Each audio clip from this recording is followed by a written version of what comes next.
오늘 이 말씀 속에 성전을 짓는데 다듬은 돌로 쌓지 말라, 이 말씀은 참 오늘 사는 우리에게 중요한 말씀인 것 같아요. 여러분, 돌을 생긴 그대로 성전을 짓는데 쌓으라고 하는 거잖아요. 정을 대가지고 돌을 깎거나 깨거나 그렇게 하지 말라고 하는 것은 사람의 모양을 내지 말라는 것이고, 사람의 인본주의가 교회에 와서는 안 될 것이고, 교회는 영으로 예배하는 것이고 하나님을 예배하는 것이, 그래서 멋부리고 포장하고 그런 사람의 어떤 재주를 뽐내는 것이 교회에서 하는 일이 아니다 하는 것을 구약의 교회들에게 분명히 우리에게 주신 메시지예요. 그러면 신약에 와서도 교회는 예배하는 장소이지, 예수님도 그랬겠잖아. 내 집은, 예수님 그래, 내 집을 강도의 구례를 만드는도다. 그죠? 성전은 눈에 보이는 성전 중심으로 사람들이 빠져 있으니까 예수님 그죠? 만민이 기도하는 집이다. 내 집은. 교회는 기도하는 곳이고 교회는 예배하는 곳이지, 사람의 재주와 사람의 머리가 방법이 필요한 곳이 아니다. 그죠? 그 교회에 대한 정의를 구약이나 신약이나 우리 예수님이나 똑같이 내리고 있어요. 자, 오늘날 교회들을 보세요. 교회는 화려하게 꾸며져 있고 건물 중심의 교회를 하고 있고, 건물에 치우쳐서 사람들은 좋은 교회, 나쁜 교회 구별을 하고 있고, 그래서 우리가, 여러분은 교회는 마음의 교회, 정말 성전의 주인은 하나님이시지 않습니까? 하나님 바라보는 것이 예배고 교회가 아니겠어요? 이것을 회복하라는 거예요. 그래서 오늘 성경 말씀에도 하나님을 두려움의 하나님으로, 하나님을 본 자들이 벌벌 떨고 두려워해서 심히 떨었다고 그랬거든요. 왜 그렇게 했을까요? 범죄하게 할까 봐. 하나님은 사랑의 하나님이지만은 백성들이 하나님을 정말 떠나서 범죄할까 봐 하나님을 두려운 하나님으로 백성들에게 나타나셨다는 거예요. 여러분과 저는 오늘도 마찬가지예요. 인본주의 빼고 오직 주님만 바라보는 우리 교회가 되도록 정말 다듬은 돌을 쌓지 말자. 이 말씀 우리가 꼭 기억해야 돼요. 이게 그래서 이 다듬은 돌이라고 하는 것은 오늘을 사는 우리 이 땅의 기독교인들이 이 말씀을 받기가 쉽지 않을 겁니다. 그죠?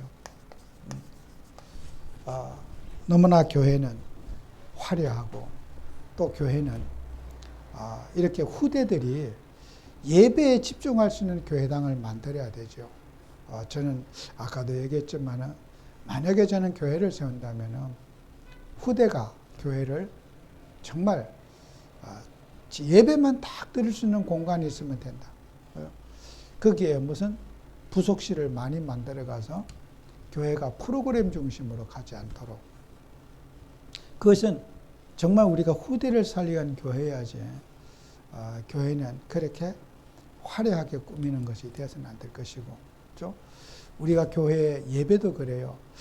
목사님이 앞에 서서 가운을 입고 또 하는 것도 그 가운이 뭐 때문에 입는가 알거든요.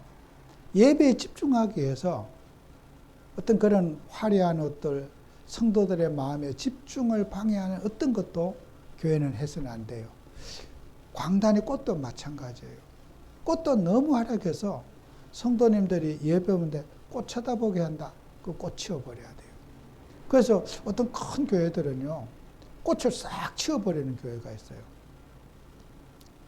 꽃 화단 안 하는 교회들, 보수적인 교회들은 꽃 이거 안 갖다 놓습니다. 왜요? 그 쓸데없는 거 신경을 잡고 예배에 방해하는 거, 꽃 치워버리라고. 눈에 거슬리는 거. 그죠? 정말 그런 우리 보수적인 교회들은 꽃 이거 안 해요. 강단치장 하지 않아요. 성도들의 마음에 하나님을 바라보는데 조금이라도 방해되는 요소가 있으면 다 제거하라는 거예요. 그죠? 예수 믿는데 방해되는 거 다 제거하라는 거예요. 예쁘게 꾸미는 거, 꾸미면 하나님이 그 꽃 보고 기뻐할 것 같습니까? 하나님은 꽃 보고 기뻐하지 않으셔요. 정말 하나님을 신뢰하고 하나님 잘 믿는 걸 주님은 기뻐하셔요. 그래서 우리는 그런 본질에서 벗어난 그런 것들 우리 제거해야 된다. 그죠? 우리는 육신적인 것에 그런데 연루되지 않도록 교회는 다듬은 돌로 쌓지 말아라. 이 말은 꼭 우리가 기억해야 돼요. 왜요? 자연 그대로 있으면 이쁜 게 없잖아요. 그거 쳐다보고 감동받을 있고 마음 뺏길 일이 없어요. 돌 그대로 갖다 놓으면. 그래서 우리는 이 말씀을 꼭 기억해서 저는 우리 교회가 성경적인 교회를 세우면 좋겠다. 세상에 가는 그런 교회가 아닌 하나님이 기뻐하는 교회. 예배가 살아있고 예배의 축복을 누리고 예배의 감격 속에 살아가는 우리 교회가 되기를 저는 정말 소망합니다. 그죠? 정말 이 말씀은 우리 세상에 어디 나가서 큰 교회 가서 설교하면은 아마 시험 많이 드실 거예요. 제가 만약에 이걸 다른 교회 가서 큰 교회 가서 설교했다면은 그 교회 성도님들의 그 자부심에 찬물을 끼얹는 게 아니겠어요? 그분들이 그렇게 헌금 바쳐서 정말 해서 교회를 그렇게 세웠는데 이런 설교하면요 완전히 진짜 마음에 고춧가루 확 뿌리는 걸 거예요. 그죠? 설교 못하죠. 우리 교회에서는 할 수 있는 설교지 다른 교회 가서 이거 못해요. 하면은 정말 교회 시험 될 거예요. 그 자부심에 고춧가루를 뿌리는 거니까. 그죠? 그래서 우리는 꼭 기억해서 그래서 왜 그래야 되냐? 하나님의 실존을 우리가 경험하자. 하나님의 존재. 이거 우리 꼭 여러분과 제가 경험하셔야 돼요. 하나님을 체험하셔야 돼요. 그죠? 그래서 우리가 하나님을 체험할 때 예수님의 제자들도 하나님을 전부 다 눈으로 보기를 원했어요. 그래서 요한복음 14장 8절 9절에도 빌립이 주여 아버지를 우리에게 보여주옵소서 그래요. 예수님이 네가 나를 보고도 아버지 보여달라고 하느냐. 아버지를 보고 있으면서 아버지 보여달라고 하는 거야. 환장하겠죠. 그죠? 오늘 우리가 그럴 수 있는 거예요. 하나님이 성령으로 우리와 함께 계시는데 하나님 보여달라고.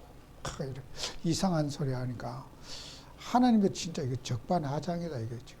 내가 너희와 함께하고 있고 너희 속에 내가 함께하고 있는데 하나님 보여달라. 그러니까 진짜 하나님은 보여줬는데 뭐 보여달라고 그러니까 참 우리가 그런 인생의 어려움 속에서 하나님이 어디 계시지? 공상에 빠지고 하늘 쳐다보고 맨날 하나님이 어디 계시지? 하나님이 계신다면 내가 왜 이래? 우리가 하나님을 멀리 있는 하나님으로 막연한 하나님으로 인간은 생각하는 거예요. 하나님은 가장 가까이 내 안에 자정해 계시다는 거예요. 그죠?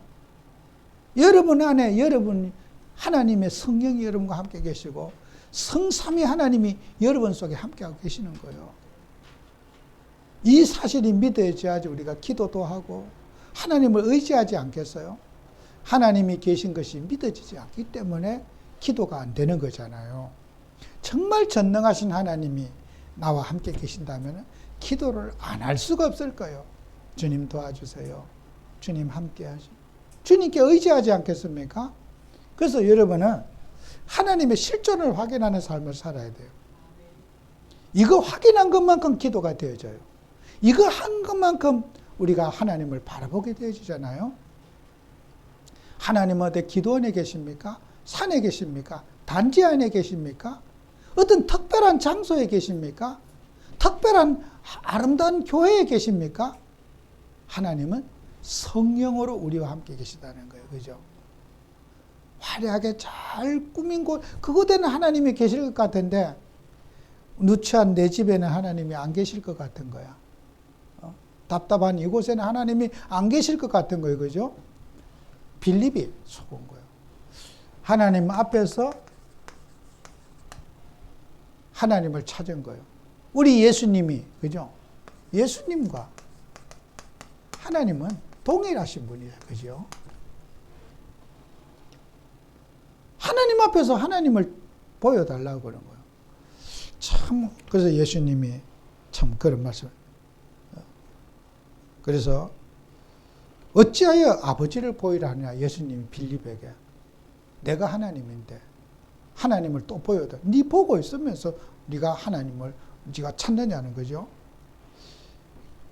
여러분 보세요. 누가복음 5장 1절에서 8절에도 있어요.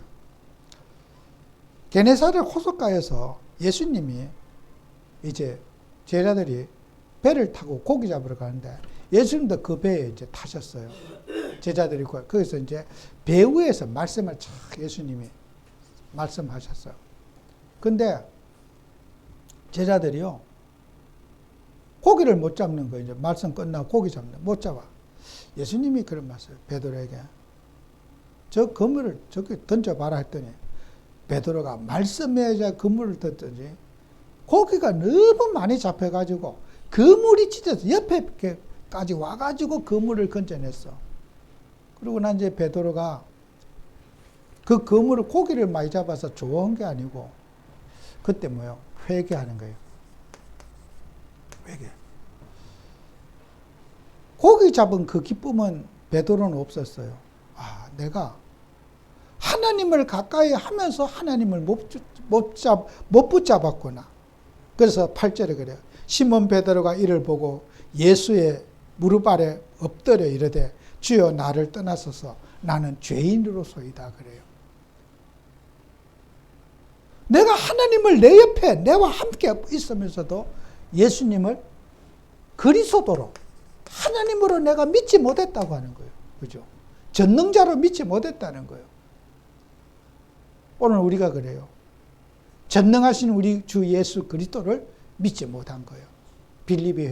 베드로가 회개하는 거예요. 나는 예수님이 사람으로 알았고 나와 똑같은 인격적 관계로 알았고 예수님이 그냥 설교 말씀하실 때도 그냥 예수님은 인생의 교훈, 경험, 지식을 가르쳐 주시는 그런 선생 정도로 내가 알았지 예수님을 내가 하나님으로 알고 우리 배에 모시지 않았다는 거예요. 그죠? 고기 잡은 모습을 보고 평생 겪어보지 못했던 그 그물이 찢어질 정도로 고기 잡히는 그 모습을 보고 한 번도 듣도보지 못한 증거를 보고 베드로는 뭐요? 그리스도를 만난 거예요. 내가 몰라도 너무 기가 막히게 몰랐구나. 우리 주 예수 그리스도 나와 함께 계시는데 그분을 내가 몰랐구나 회개하고 나는 죄인으로서입니다. 저를 떠나십시오. 저는 인간도 아닙니다. 하나님을 가까이 놓고 하나님을 몰랐더니 이런 멍청이가 세상에 어디 있습니까? 하는 거예요. 평생 하나님 믿는다고 교회 다녔는데 제가 하나님을 몰랐지 않습니까? 어릴 때부터 교회에 빠진 적이 없는데 저는 하나님을 몰랐습니다. 저는 죄인입니다. 그렇죠? 여러분 우리가 그럴 수 있습니다. 하나님을 믿고 있으면서 하나님을 가까이 하고 있으면서도 하나님을 붙잡지 못하는 우리 인생을 볼 수가 있다는 거예요. 꼭 우리는 베드로의 실수만 아니고 빌립의 실수가 아니고 우리의 실수가 그렇게 오늘도 작은 문제 앞에 불안에 떨고 큰일 났다. 내가 뭐가 문제가 됐다. 인간의 머리는 막 왔다 갔다 하고 복잡해요. 거기에 모든 갈등에는 뭐요? 하나님이 없어요. 모든 문제에 그리스도만 계시면 되는데 그리스도가 없어요 지금. 그게 문제잖아요. 예수님 믿고 교회 다니는 사람 수많은 기독교인들이 있는데 문제 앞에는 그리스도가 없고 문제만 있는 거예요. 지금 나라도 마찬가지요. 문제만 있지 답이 없어요. 우리 주 예수 그리스도가 없어요. 우리 가정도 인생도 문제 앞에 그리스도가 있어야 돼요. 제가 어제 저녁에 잠깐 교회에 와가지고 하나님이 제게 회개하는 눈물을 흘리게 하셔요. 너무 죄송한 얘기인데 이렇게 이제 앉아 기도하는데 돌아가신 명령희 권사님이 생각나는 거예요. 왜 그럴 생각이 나는가? 박충신 집사님 여기 병원에 퇴원했으면 좋겠는데 명 권사님이 계셨으면 병원에 안 가실 상황인데 저렇게 병원에서 나오지도 못하시는구나. 참 마음이 싸늘하더라고 아프더라고요. 근데 그 명권사님과 그 박십사님 사이는 정말 깨소금이 날 정도로 아름다운 부부였어요. 다 서로 어디를 가나 서로 정말 정말 둘이 사랑하는 부부였어요. 어떨 때는 막 그 박사님도 명권사 어떤 걱정을 막 너무 진할 정도로 해요. 그냥 부부가 너무 아름다운 부부였어요. 근데 어떤 일로 간에 제가 돌아가시기 전에는 왜 저 착한 권사님이 이렇게 나하고 마음이 소원해졌는가 막 저도 너무 안타깝고 그랬어요. 근데 돌아가시고 나니까 그 모든 것들이 내가 쏘가지가 좁아가지고 내가 쏘가리머리가 참 변댕이 병뚜껑 커져갖고 내가 너무 미안하고 죄송한 거야. 좀 그거 품고 사랑했으면 얼마나 좋았을까. 내가 이 변댕이 같은 쏘가지가 너무 죄송한 거야. 그렇게 소중한 분인데 남편에게 너무 소중한 분이고 존재감이 있고 교회도 필요한 분인데 왜 이렇게 쏘가지가 더러워가지고 명권사님 계셨으면 박십사님 저렇게 될 수가 없는데 병원에 가실 일도 없는 분인데 너무 그 빈자리가 크게 갑자기 생각나면서 마음이 너무 이렇게. 여러분 보세요. 여러분 문제 속에 빠지면요 너무나 소중한 분인데 그 순간에 원수로 보일 때가 있어요. 그죠? 속으면 안 돼요. 너무나 하나님 앞에 소중한 분들이고 인생 살면서 한 가정에 너무 소중한 분인데 서로가 소중한 분이 아니라고 착각할 수가 있는 거야. 그 빈자리가. 여러분이 살아가면서도 그래요. 하나님이 소중한 인간관계 만남을 주셨는데 때로는 소중하지 않은 것처럼 사단마귀가 정오심을 심고 미움을 심을 때가 있어요. 시간을 두고 보면 알 거예요. 너무나 내게는 소중한 분이었다는 거.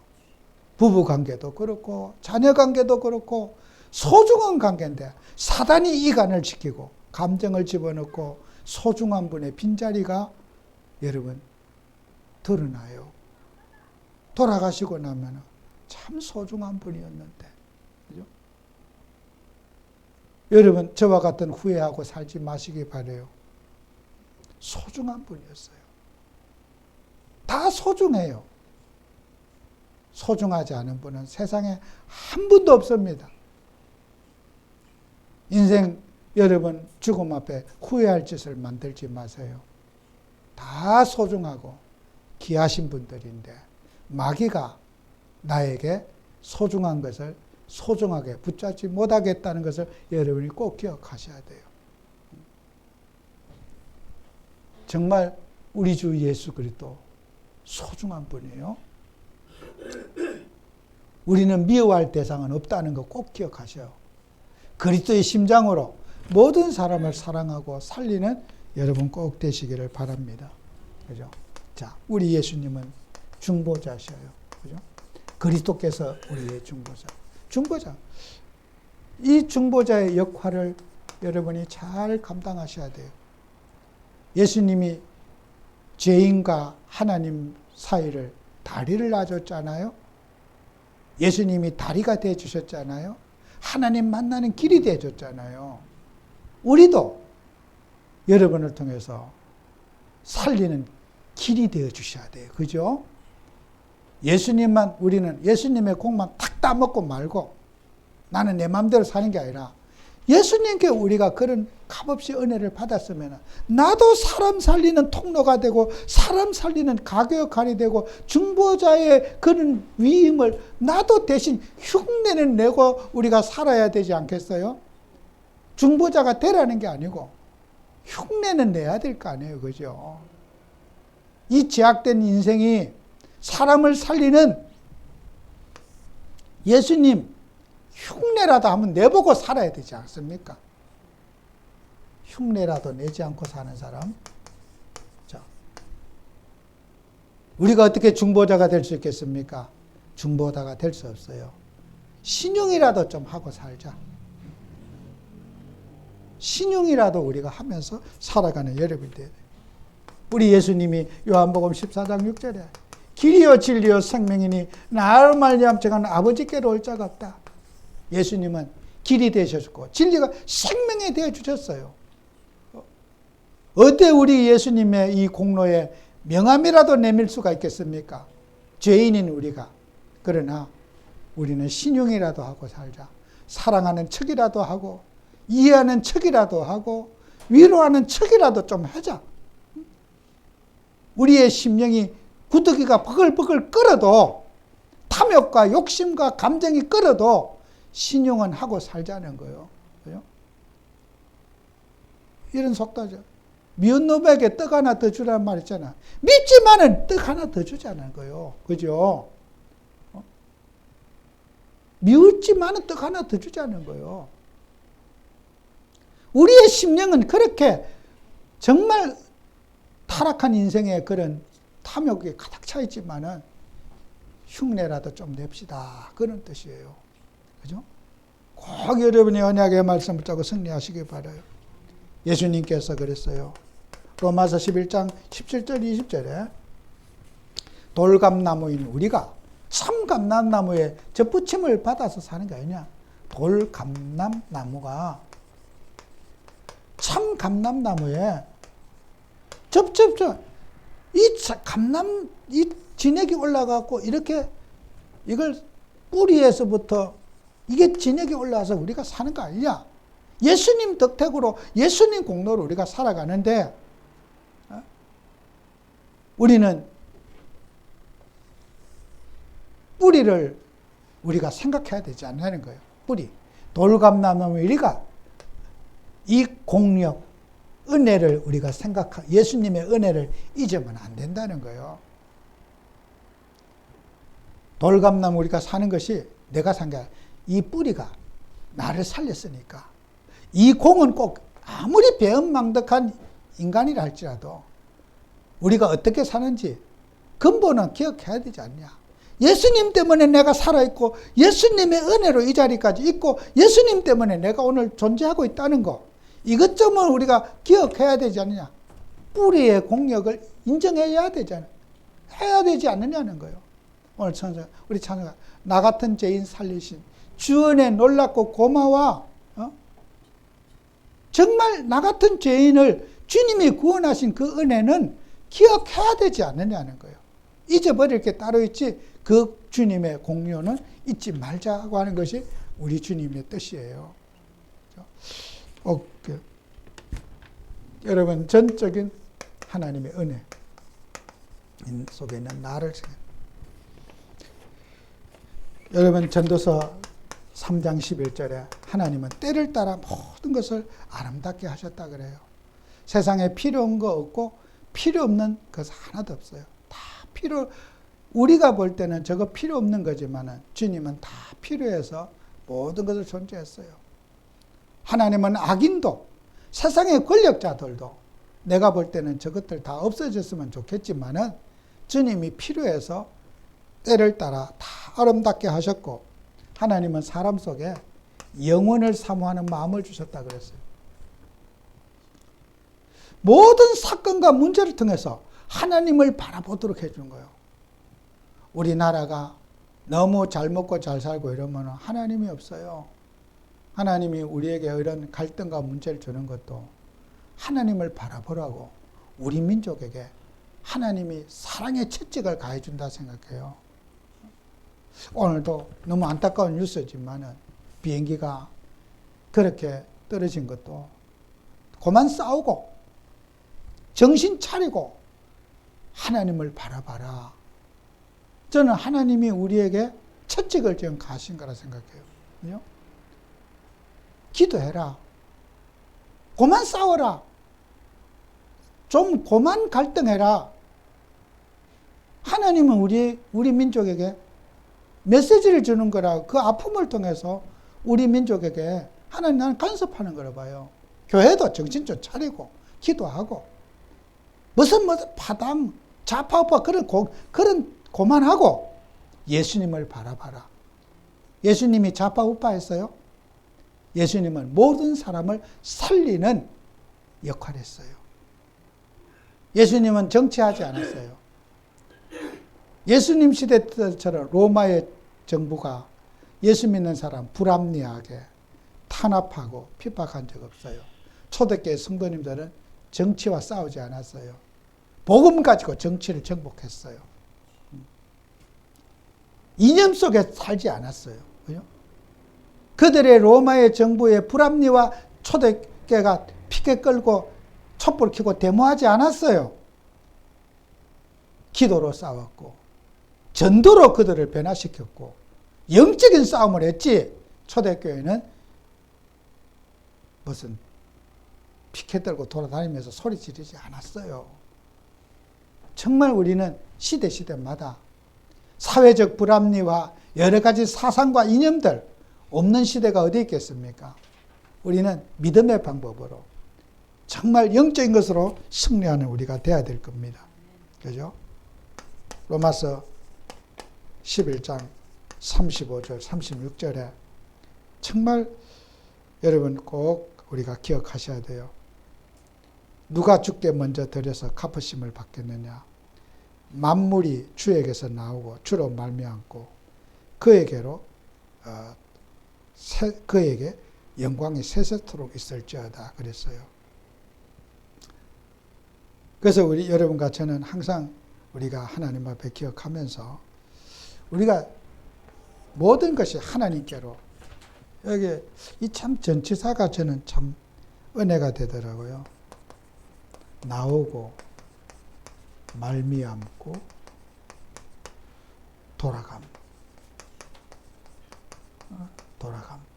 참 모든 것이 하나님으로 나오고 그죠? 에커 나오고 하나님께로 다 나오고 헬라어로는 여기 디아 에커 돌아간 이 전치사가 참 모든 것이 하나님으로 나왔어요. 내가 보는 모든 것들이 하나님께로 나왔고 하나님을 통하여 말미암아 존재하고 살아가고 있고 또 우리는 마지막까지 하나님께로 돌아간다는 거예요. 우리 인생이 선택할 수 있는 게 아무것도 없다는 거예요. 내 주장, 내가 아는 지식, 성경에는 그래요. 앞전에 읽지 않았지만 누가 주의 마음을 알았느냐 그래요. 누가 주의 마음을. 하나님의 뜻은 이것이라고 많은 사람들이 부르짖지만은 누가 주의 마음을 헤아려내는 거예요. 이 세상에 주님의 마음을 헤아린 자는 없다는 거예요. 헛소리 하지 말라는 거예요. 주장하지 말라는 거예요. 여러분, 누가 주의 마음을 알았느냐고 로마서 기자는 반문하잖아요. 다 주님의 뜻이라고 말하지만 누가 주의 마음을 알았고 주의 마음을 헤아렸냐는 거예요. 내 생각이 주의 뜻입니까? 내가 판단하는 생각이 하나님의 뜻입니까? 착각하지 말라는 거예요. 우리의 모든 것이 만물이 주로 주에게서 나오고 주님을 통해 살고 주님께로 돌아간다는 이 말은 정말 우리의 마음속에 뼛속 들어 생각해요. 나는 이게 하나님의 뜻이야. 그건 내 생각이지. 주님은 그것을 받아주지 않습니다. 그리고 그래서 우리 사람들은 우상을 경계해야 돼요. 나도 모르는 우상에 빠지게 돼요. 아론이 그런 실수했잖아요. 모세의 형 아론이 진짜 뼈저린 실수한 거예요. 모세에게 금송아지를 만들었어요. 모세가 산기도 40일 기도하라고 산에 올라가서 기도하고 있는데 시간이 지나도 안 내려오니까 모세가 뭐 죽었나 보다 하고 40일 동안 밤낮으로 금세 기도하니까 먹을 것도 안 가져갔지. 아이고 하루가 지나 열흘이 지나 안 돌아오니까 아이고 죽었나 보다 하고 막 이제 우리를 인도할 지도자는 끝났다. 우리가 여기에서 다 금붙이 다 갖고 와라. 그리고 금 녹여가지고 금송아지만 이게 우리를 애굽에 인도한 신이라. 그렇게 말했어요. 모세의 형이 아론이. 여러분 보세요. 이게요. 우리가 사람이요. 문제 앞에. 그죠? 그런 범죄해서 안 될 사람이 그 문제 앞에 신을 바꾼 거예요. 우리를 애굽에서 인도한 신이 이송하시다는 거예요. 참 기가 막힌 사건이죠. 그죠? 우리는 정말 하나님 앞에 우리는 우상과의 나도 모르는 우상. 모세, 아론은 생각했을 거예요. 이 백성들을 살리는 것이 하나 되게 이끌어가는 것이 하나님의 뜻이라 생각했을 거예요. 그런데 우상을 통해서도 이 백성을 이끌어갈 수 있었으면 했을 거예요. 그죠? 모세의 그 형 아론의 잔머리죠. 그죠? 머리를 쓴 거예요. 다듬은 돌로 하지 말라 그랬는데 그 잔머리를 쓰는 거예요. 자기 딴에는 뭔가 이렇게 써서 백성을 위하고 잘 이끌어갈 줄 알았어. 머리를 너무너무 팩 돌려요. 모세가 내려왔어요. 물어봐요. 막 백성들이 화나고 난리를 치니까 저게 찬송하는 소리인가 하고 멀리서 보니까 송아지 앞에 그런 우상 숭배하고 있는 거야. 모세가 화가 나가지고 하나님께 받은 십계명 그 돌판을 막 땅바닥에 접떠져 깨뜨려 버렸어. 이 백성들에게 하나님 말씀이 필요하냐는 거예요. 이때까지 홍해를 건너고 만나와 메추라기를 머리고 그렇게 불꽃 같은 눈으로 보호했건만 그 없는 사이에 하나님을 배역하는 그 모습. 모세도 화가 났을 거예요. 물어봤어. 아론에게. 왜 이렇게 했어요? 아론이 또 거짓말 치는 거예요. 내가 금을 불에 던졌더니 이게 나왔다는 거예요. 진짜 막이 되려면 IQ가 너무 깝깝하게 되어져요. 거짓말도 설득력이 없고 모세의 마음에 불을 또 지르는 거예요. 거짓말도 어느 정도 납득이 가는 거짓말 해야 되잖아요. 아리바이가 맞아야 되잖아요. 마귀가 되려면 머리가 나빠져서 변명이 더 큰 문제를 일어나. 그죠? 마귀가 되려면 사람이 수습하는 게 더 큰 문제가 일어나는 거예요. 그죠? 그 전형적인 모습, 사탄 마귀가 되려면 판단력을 잃게 돼요. 그래서 안 받을 벌을 꽃배기로 벌을 받는 거예요. 회개하지 않고 더 큰 악수를 둬서 멸망의 구덩이로 이스라엘이 큰 하나님 앞에 징계를 받고 하나님의 진노를 받게 되는 거 아니겠어요? 정말 우리는 이런 인본주의 내려놓고 인간의 머리 내려놓고 성령 인도 받는 저와 여러분이 되자. 승리한 여러분 되시기 바랍니다. 기도합니다. 주님, 정말 우리는 교회 안에 인본주의, 우리의 생각, 감정 내려놓고 오직 주님만 바라보는 교회가 되기를 원합니다. 정말 우리 교회가 성령의 인도를 받아서 주님을 드러내고 기쁘시게 하는 우리 교회 되도록 축복해 주옵소서. 예수님 이름으로 기도합니다. 아멘.